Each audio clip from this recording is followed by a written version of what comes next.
สวัสดีโซมรถโตผมคงจะขอให้ดูมาในคนโตเป็นบุญประการเกิดยุ่งประดับสุขภาพเลยของเราที่จึงเลยโซมออกเลยโซมเอาวิธีเอาเอาซาโต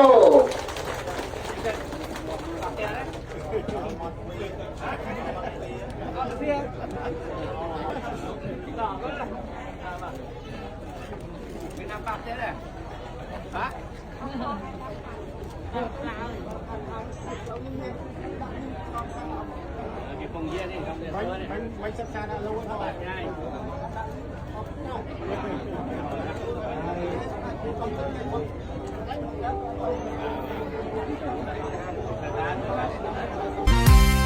ត្រង់បាត់ដុំបងត្រូវតែ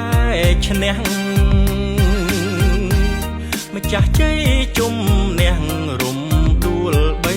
តងប្រឡងប្រ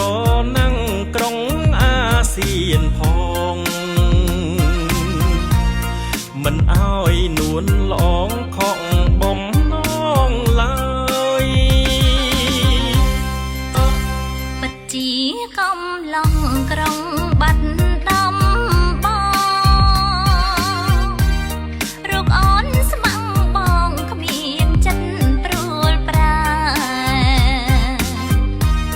យប់នេះជួបស្នេហ៍ក្បែរស្ទឹងសង្ការ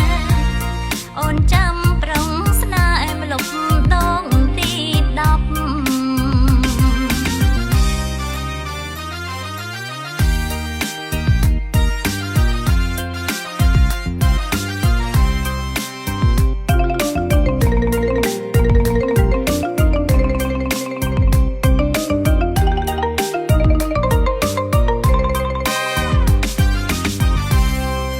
ស្ទឹងសងកែថែម្ចាំងបេះដូង